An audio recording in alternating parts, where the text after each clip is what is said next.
Epic Jathaka. Once on a time in the Kasi country, there was a king named Brahmadatta. In those days, the Bodhisattva was born into a merchant's family, and growing up, in due course, used to journey about trading with 500 carts, traveling from east to west and from west to east. There was also another young merchant in the Kasi country, a stupid blockhead, lacking resource. Now, at the time of our story, the Bodhisattva had loaded 500 carts with costly wares and had got them all ready to start. And so had the foolish young merchant. Thought the Bodhisattva, if this foolish young merchant keeps me company all along, and the 1,000 carts travel along together, it will be too much for the road. It will be a hard matter to get wood, water, and so forth for the men, or grass for the oxen. Either he or I must go on first. So he sent for the other and laid his beef before him, saying, the two of us can travel together. Would you rather go first or last? Thought the other, there will be many advantages if I go on first. I shall have a road which is not yet cut up. My oxen will have the pick of the grass. My men will have the pick of the herbs for curry. The water will be undisturbed. And lastly, I shall fix my own price for the barter of my goods. Accordingly, he replied, I will go first, my dear sir. The Bodhisattva, on the other hand, saw many advantages in going last, for he argued thus to himself, those who go first will level the road where it is rough, whilst I shall travel along the road they have already travelled. The oxen will have grazed off the course of old grass, whilst mine will pasture on the sweet young growth which will spring up in its place.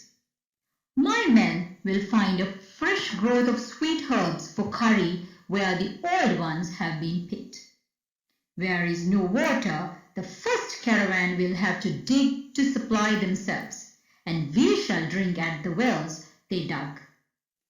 Haggling over prices is killing work, whereas I, following later, shall barter my wares at the prices they have already fixed. Accordingly, seeing all these advantages, he said to the other, then you go first, my dear sir. Very well, I will, said the foolish merchant, and he yoked his carts and set out. Journeying along, he left human habitations behind him and came to the outskirts of the wilderness. Now, wildernesses are of the 5 following kinds: robber wildernesses, wild beast wildernesses, drought wildernesses, demon wildernesses, and famine wildernesses. The first is when the way is beset by robbers. The second is when the way is beset by lions and other wild beasts. The third is when there is no bathing or water to be got. The fourth is when the road is beset by demons. And the fifth is when no roots or other food are to be found.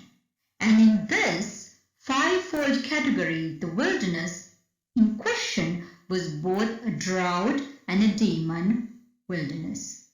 Accordingly, this young merchant took great big water jars on his carts and filling them with water, set out to cross the 60 leagues of desert which lay before him. Now when he had reached the middle of the wilderness, the goblin who haunted it said to himself, I will make these men throw away their stock of water and devour them all when they are faint. So he framed by his magic power a delightful carriage drawn by pure white young bulls, with a retinue of some 10 or 12 goblins bearing bows and quavers, swords and shields. He rode along to meet them like a mighty lord in this carriage, with blue lotuses and white water lilies wreathed around his head, with wet hair and wet clothes, and with muddy carriage wheels. His attendants, too, in front and rear of him, went along with their and clothes wet, with garlands of blue lotuses and white water lilies on their hands, and with bunches of white lotuses in their hands, chewing the esculent stalks and dripping with water and myrrh. Now the leaders of caravans have the following custom. Whenever the wind blows in their teeth, they ride on in front in their carriage with their attendants round them, in order to escape the dust. But when the wind blows from behind them, then they ride in like fashion in the rear of the column. And as on this occasion the wind was blowing against them, the young merchant was riding in front. When the goblin came aware of the merchant's approach, he drew his carriage aside from the track and greeted him kindly, asking him where he was going. The leader of the caravan, too, caused his carriage to be drawn aside from the track so as to let the carts pass by, whilst he stayed by the way and thus addressed the goblin. "We are just on our way from the Kasi country, sir, but I observe that you have lotuses and water lilies on your heads and in your hands, and that your people are chewing the esculent stalks, and that you are all muddy and dripping with wet. Pray, did it rain while you were on the road, and did you come on pools covered with lotuses and water lilies?" Hereon the goblin exclaimed, "What did you say? Why, yonder appears the dark green streak of forest, and hence onward there is nothing but water all through the forest. It is always raining there. The pools are full, and on every side are lakes covered with lotuses and water lilies." Then as the line of carts passed by, he asked where they were bound for. "To such and such a place," was the reply. "And what wares have you got in this cart and in this?" "So and so." "And what might you have in this last cart, which seems to move as if it were heavily laden?" "Oh, there's water in that." "You did well to carry water with you from the other side, but there is no need for it now, as water is abundant on ahead. So break the jars and throw the water away, that you may travel easier." And he added, "Now continue on your way, as we have stopped too long already." Then he went a little way further on, till he was out of sight, when he made his way back to the goblin city where he dwelt. Such was the folly of that foolish merchant, that he did the goblin's bidding, and had his jars broken and the water all thrown away, without saving so much, even as would go in the palm of a man's hand. Then he ordered the carts to drive on. Not a drop of water did they find on ahead, and thirst exhausted the men. All day long, till the sun went down, they kept on the march. But at sunset they unyoked their carts and made a lager, tethering the oxen to the wheels. The oxen had no water to drink, and the men none to cook their rice with. And the tired outbank sank to the ground to slumber. But as soon as night fell, the goblins came out from their city, and slew every single one of those men and oxen. And when they had devoured their flesh, leaving only the bare bones, the goblins departed. Thus was the foolish young merchant the sole cause of the destruction of that whole band, whose skeletons were strewn in every conceivable direction, whilst the 500 carts stood there with their loads untouched. Now the Bodhisattva allowed some 6 weeks to pass by after the starting of the foolish young merchant before he set out. Then he proceeded from the city with his 500 carts, and in due course came to the outskirts of the wilderness. Here he had his water jars filled and laid in an ample stock of water, and by beat of drum he had his men assembled in camp, and thus addressed them: "Let not so much as a palmful of water be used without my sanction.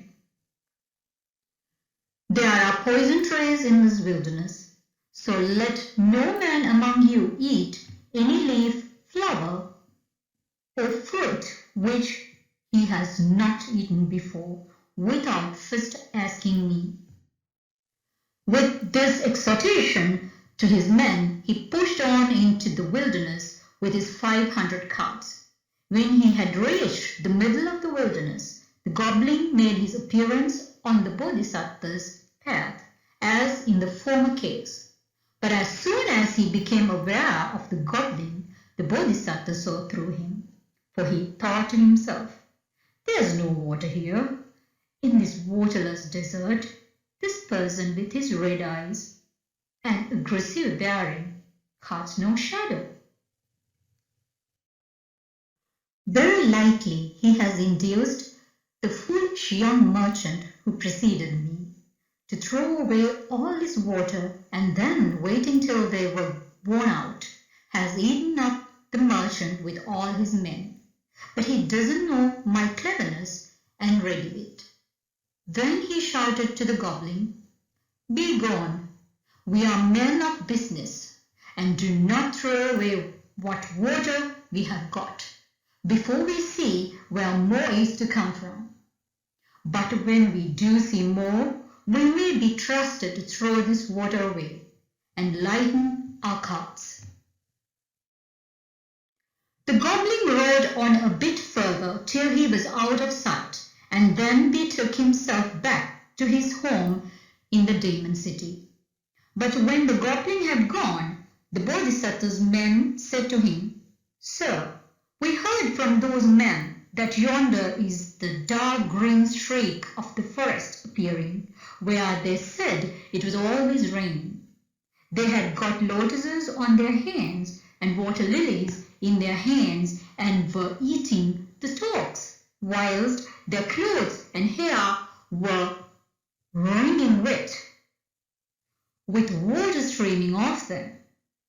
Let us throw away our water and get on a bit quicker with lightened carts." On hearing these words, the Bodhisattva ordered a halt and had the men all mustered. "Tell me," said he, "did any man among you ever hear before today that there was a lake or a pool in this wilderness?" "No, sir," was the answer. "Why, it's known as the waterless desert." We have just been told by some people that it is raining just on ahead in the belt of forest. Now, how far does the rain wind carry? "A league, sir." "And has this rain wind reached any one man here?" "No, sir." "How far off can you see the crest of a storm cloud?" "A league, sir." "And has any one man here seen the top of even a single storm cloud?" "No, sir." "How far off can you see a flash of lightning?" 4 or 5 leagues, sir." "And has any one man here seen a flash of lightning?" "No, sir." "How far off can man hear a peal of thunder?" 2 or 3 leagues, sir." "And has any man here heard a peal of thunder?" "No, sir." These are not men, but goblins. They will return in the hope of devouring us when we are weak and faint after throwing away our water at their bidding. As the young merchant who went on before us was not a man of resource, most likely he has been fooled into throwing his water away and has been devoured when exhaustion ensued. We may expect to find his 500 carts standing just as they were loaded for the start. We shall come on them today. Press on with all possible speed without throwing away a drop of water. Urging his men forward with these words, he proceeded on his way till he came upon the 500 carts standing just as they had been loaded, and the skeletons of the men and oxen lying strewn in every direction. He had his carts unyoked and ranged in a circle so as to form a strong laagar. He saw that his men and oxen had their supper early, and that the oxen were made to lie down in the middle with the men round them. And himself, with his leading men of his band, stood on guard, sword in hand, through the 3 watches of the night, waiting for the day to dawn. On the morrow at daybreak, when he had his oxen fed and everything needful done, he discarded his own weak carts for stronger ones, and his own common goods for the most costly of the derelict goods.